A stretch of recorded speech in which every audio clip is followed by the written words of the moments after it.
ਗੱਲ ਕਰੀਏ truck operator ਵੀਰਾਂ ਦੀ, ਸਰਕਾਰ ਦੇ ਨਾਲ ਸੁਲਾਹ ਹੋ ਗਈ ਹੈ ਜਾਂ ਮੰਗਾਂ ਤੇ ਵਿਚਾਰ ਕਰ ਲਿਆ ਗਿਆ? ਟਰੱਕ ਆਪਰੇਟਰਾਂ ਨੇ ਆਪਣਾ ਧਰਨਾ ਚੁੱਕ ਲਿਆ। ਦੇਖੋ, ਇਹ ਜਿਹੜਾ ਧਰਨਾ ਲੱਗਾ ਸੀਗਾ, ਇਹ ਸ਼ੰਭੂ ਬਾਰਡਰ ਹੈ ਜਿਹੜਾ, ਉੱਥੇ ਹੀ ਲੱਗਾ ਸੀਗਾ। ਦੀਪ ਜੀ ਜੀ। ਸਿੱਧੂ ਕਰਕੇ ਬਹੁਤ ਜ਼ਿਆਦਾ ਜਗ੍ਹਾ ਮਸ਼ਹੂਰ ਹੋਈ ਸੀ ਸ਼ੰਭੂ ਮੋਰਚਾ। ਹਾਂਜੀ ਤਾਂ ਬਸ ਇਹਨਾਂ ਨੇ ਵੀ ਉਸ ਸ਼ੰਭੂ ਦੇ ਲਾਗੇ ਹੀ ਤੰਬੂ ਗੱਡ ਦਿੱਤਾ। ਜੀ। ਗੱਡ ਦਿੱਤਾ ਤੰਬੂ, ਕਹਿੰਦੇ ਕਿ ਹੁਣ ਕੌਣ ਲੰਘੂ। ਇਹ ਉਸ ਤੋਂ ਬਾਅਦ ਖੱਜਲ ਖੁਆਰੀ। ਦੇਖੋ, ਗੱਲ ਕੀ ਹੈ ਕਿ ਉੱਥੋਂ ਟ੍ਰੈਫਿਕ ਬਹੁਤ ਗੁਜ਼ਰਦਾ ਹੈ, ਇੱਕ ਤਰ੍ਹਾਂ ਨਾਲ ਉਹ ਪੰਜਾਬ ਦਾ ਪ੍ਰਵੇਸ਼ ਦੁਆਰ ਆ। ਤੇ ਬਾਅਦ ਚ ਜਦੋਂ ਬਹੁਤ ਜ਼ਿਆਦਾ ਫਿਰ ਦਬਾਅ ਬਣਿਆ ਸਰਕਾਰ ਤੇ, ਇਹਨਾਂ ਨੇ ਆਪਣੇ ਨੁਮਾਇੰਦੇ ਘੱਲੇ, ਗੱਲ ਬਣੀ ਨਹੀਂ। ਇੱਕ ਦੋ ਦਿਨ ਚੱਲਦੀ ਰਹੀ ਗੱਲਬਾਤ, ਫਿਰ ਬਾਅਦ ਦੇ ਵਿੱਚ ਹੁਣ ਗੱਲ ਇਸ ਮੁਕਾਮ ਤੇ ਢੁਕੀ ਆ ਕਿ ਇਹਨਾਂ ਨੂੰ 1 ਮਹੀਨਾ ਦਿੱਤਾ ਗਿਆ ਕਿ 1 ਮਹੀਨਾ ਤੁਸੀਂ ਲੈ ਲਓ ਤੇ ਨਵੀਂ ਕੋਈ ਟਰਾਂਸਪੋਰਟ ਪਾਲਿਸੀ ਲਿਓ, ਮਤਲਬ ਕਿ ਇਹਨਾਂ ਸਾਰੀਆਂ ਗੱਲਾਂ ਦਾ ਹੱਲ ਕੱਢ ਲਓ। ਗੱਲਾਂ ਕਿਹੜੀਆਂ ਨੇ? ਗੱਲਾਂ ਚੋਂ ਗੱਲ ਸਭ ਤੋਂ ਵੱਡੀ ਇਹੋ ਆ ਕਿ ਜਿਹੜੀਆਂ ਟਰੱਕ ਯੂਨੀਅਨਾਂ ਰੱਦ ਕੀਤੀਆਂ ਗਈਆਂ ਨੇ, ਜਿਨ੍ਹਾਂ ਨੂੰ ਡੀਨੋਟੀਫਾਈਡ ਕੀਤਾ ਗਿਆ ਸੀਗਾ ਅਮਰਿੰਦਰ ਸਿੰਘ ਸਰਕਾਰ ਵੱਲੋਂ, ਕਿ ਉਹਨਾਂ ਨੂੰ ਦੁਬਾਰਾ ਤੁਸੀਂ ਨੋਟੀਫਾਈਡ ਕਰ ਦਿਓ, ਬਸ ਗੱਲ ਖਤਮ ਆ। ਤਾਂ ਹੁਣ ਇਹਨਾਂ ਨੇ ਇਹਨਾਂ ਨੂੰ ਭਰੋਸਾ ਤੇ ਦਿੱਤਾ ਹੈ, ਭਰੋਸਾ ਦਿੱਤਾ ਵਾ ਕਿ ਅਸੀਂ ਤੁਹਾਡੀਆਂ ਮੰਗਾਂ ਤੇ ਗੌਰ ਫਰਮਾਵਾਂਗੇ।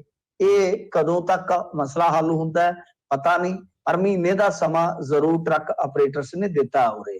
ਤੇ ਦੂਜੀ ਗੱਲ ਇਹ ਆ ਕਿ ਅੱਜ ਕਟਾਰੂ ਚੱਕ ਜੀ ਨੇ ਵੀ ਐਲਾਨ ਕਰ ਦਿੱਤਾ ਕਿ ਜਿਹੜੀ ਵੀ ਮੰਡੀਆਂ ਦੀ ਕੋਈ ਰਕਮ ਬਕਾਇਆ ਪਈ ਆ, ਜਿੰਨਾ ਵੀ ਉਹ ਬਕਾਇਆ ਸਾਰਾ ਜਾਰੀ ਕਰ ਦਿਓ। ਉਹਦਾ ਮਤਲਬ ਇਹ ਆ ਕਿ ਜਦੋਂ ਟੇਬਲ ਤੇ ਗੱਲ ਚੱਲੀ ਹੋਏਗੀ ਤਾਂ ਇੱਕ ਤਾਂ ਇਹ ਜਿਹੜੀਆਂ ਨੋਟੀਫਾਈਡ ਕਰਨ ਵਾਲੀਆਂ ਨੇ ਯੂਨੀਅਨਾਂ, ਉਹਨਾਂ ਦਾ ਮੁੱਦਾ ਤੇ ਉੱਠਿਆ, ਨਾਲ ਕੁਝ ਐਡੀਸ਼ਨਲ ਮੰਗਾਂ ਹੋਰ ਵੀ ਜਾਪਦੀਆਂ ਜਿਹੜੀਆਂ ਰੱਖੀਆਂ ਗਈਆਂ ਹੋਣਗੀਆਂ।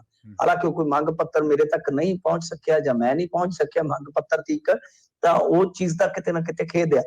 ਪਰ ਗੱਲ ਇਹ ਆ ਕਿ ਲੱਗਦਾ ਇਹੋ ਕਿ ਜਿਹੜਾ ਇਹ ਐਲਾਨ ਕੀਤਾ ਮੰਤਰੀ ਨੇ ਕਿ ਬਕਾਇਆ ਜਿਹੜਾ ਹੈ ਉਹ ਡਨ ਕੀਤਾ ਜਾਵੇ, ਇਹਨਾਂ ਨੂੰ ਦਿੱਤਾ ਜਾਵੇ, ਤਾਂ ਸਾਫ਼ ਹੈ ਕਿ ਕੁਝ ਹੋਰ ਮੰਗਾਂ ਹੋਣਗੀਆਂ ਜਿਨ੍ਹਾਂ ਤੇ ਸਹਿਮਤੀ ਬਣੀ ਆ।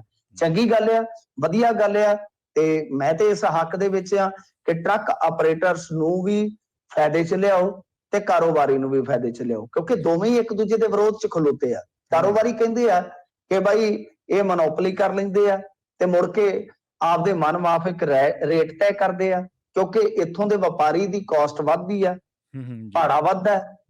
ਪਰ ਟਰੱਕ ਆਪਰੇਟਰਸ ਆਪਣੇ ਪੱਧਰ ਤੇ ਰਹਿੰਦੇ। ਮੇਰੇ ਖਿਆਲ ਦੇ ਨਾਲ ਸਾਰਾ ਮਸਲਾ ਹੱਲ ਤਦੇ ਹੋਣਾ ਹੈ ਕਿ ਜਦੋਂ ਤੁਸੀਂ ਰਾਜਨੀਤੀ ਨੂੰ ਉੱਥੋਂ ਪਾਸੇ ਕਰੋ। ਆ ਜਿੰਨੇ ਤੁਹਾਡੇ ਬੰਦੇ ਉੱਥੇ ਭੁੱਖੇ ਜਾ ਕੇ ਬੈਠੇ ਸੀਗੇ ਸ਼ੁਰੂ ਦੇ ਵਿੱਚ, ਜਦੋਂ ਟਰੱਕ ਯੂਨੀਅਨਾਂ ਡੀਨੋਟੀਫਾਈਡ ਸੀ, ਤੁਹਾਡੇ ਬੰਦੇ ਬਸ਼ਰਮ ਲੋਕ, ਭੁੱਖੇ ਲੋਕ, ਇਹ ਮਲੰਗ ਗੁੰਡੇ ਕਿਸਮ ਦੇ ਜਾ ਕੇ ਬੈਠੇ ਸਨ। ਇਹ ਕਿਹੜੇ ਮੂੰਹ ਨਾਲ ਬਹਿ ਗਏ ਉੱਥੇ?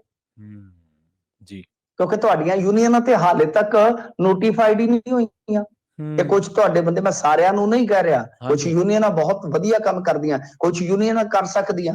ਇਹਨਾਂ ਨੇ ਟਰੱਕ ਆਪਰੇਟਰਸ ਨੂੰ ਪਾਸੇ ਕਰਕੇ ਜਿਹੜੇ ਕਬਜ਼ੇ ਕੀਤੇ ਨੇ ਸਿਆਸਤਦਾਨਾਂ ਨੇ, ਜੇ ਇਹ ਸਿਆਸਤ ਤੋਂ ਮੁਕਤ ਕਰਦੇ ਨੇ ਇਹਨਾਂ ਚੀਜ਼ਾਂ ਨੂੰ, ਤੇ ਅੱਧੀਆਂ ਸਮੱਸਿਆਵਾਂ ਹੱਲ ਹੋ ਜਾਣਗੀਆਂ। ਅੱਧੀਆਂ ਸਮੱਸਿਆਵਾਂ ਜੁੜੀਆਂ ਨੇ ਕਰਪਸ਼ਨ ਦੇ ਨਾਲ, ਉਹ ਕਰਪਸ਼ਨ ਘੱਟ ਕਰ ਦਿਓ, ਟਰੱਕ ਆਪਰੇਟਰਸ ਦੇ ਇੱਧਰ ਇੰਡੀਆ 'ਚ ਖਰਚੇ ਘੱਟ ਜਾਣਗੇ।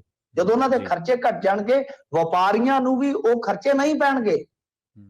ਤਾਂ ਗੱਲ ਜਿਹੜੀ ਹੈ ਭੁੰਡੀ, ਜਿਹੜੀ ਵਿੱਚੋਂ ਫੜਨ ਦੀ ਜ਼ਰੂਰਤ ਹੈ ਕਿ ਕਿੱਥੇ ਇਹ ਚੀਜ਼ਾਂ ਦਰੁਸਤ ਕੀਤੀਆਂ ਜਾ ਸਕਦੀਆਂ। ਐਂਟਰੀ ਦੇ ਨਾਮ ਤੇ, ਫਲਾਣੇ ਦੇ ਨਾਮ ਤੇ, ਧਮਕਾਣੇ ਦੇ ਨਾਮ ਤੇ ਜੋ ਟਰੱਕ ਆਪਰੇਟਰਾਂ ਦੀ ਲੁੱਟ ਹੁੰਦੀ ਆ, ਉਹ ਲੁੱਟ ਇੰਡੀਆ 'ਚ ਮੈਂ ਕਹਿੰਦਾ ਕਿ ਸਾਲ ਦੀ ਕਈ ਹਜ਼ਾਰ ਕਰੋੜ ਦੀ ਹੈ।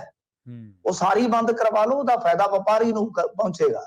ਇਸ ਕਰਕੇ ਇੱਕ ਵਾਰੀ ਧਰਨਾ ਤੇ ਚੁੱਕਿਆ ਗਿਆ। ਇਹ ਧਰਨੇ ਦੀ ਕੋਈ ਗਰੰਟੀ ਨਹੀਂ, ਜਿਵੇਂ ਇਹ ਗਰੰਟੀਆਂ ਦਿੰਦੇ ਸੀ ਉਵੇਂ ਆਪਾਂ ਵੀ ਇੱਕ ਗਰੰਟੀ ਤਾਂ ਦੇ ਸਕਦੇ ਕਿ ਮਹੀਨਾ ਤੱਕ ਕੰਮ ਚੱਲੂਗਾ, ਪਰ ਉਸ ਤੋਂ ਬਾਅਦ ਤਾਂ ਕੋਈ ਗਰੰਟੀ ਨਹੀਂ। ਫੇਰ ਧਰਨੇ ਤੇ ਆ ਜਾਣ, ਕਿਉਂਕਿ ਕਿਸਾਨ ਵੀ ਤੇ ਇਦਾਂ ਹੀ ਕਰਦੇ ਆ, ਟੇਬਲ ਤੇ ਜਾਂਦੇ ਆ। ਇਹ ਦੋਵੇਂ ਧਿਰਾਂ ਕਹਿੰਦੀਆਂ ਕਿ ਨਿਬੜ ਗਿਆ, ਉਹ ਫੇਰ ਤੀਜੇ ਚੌਥੇ ਦਿਨ ਆ ਜਾਂਦੇ ਆ ਮੈਦਾਨ 'ਚ ਕਿ ਨਹੀਂ ਬਈ ਇਹ ਤੇ ਮੁੱਕਰ ਗਏ ਨੇ।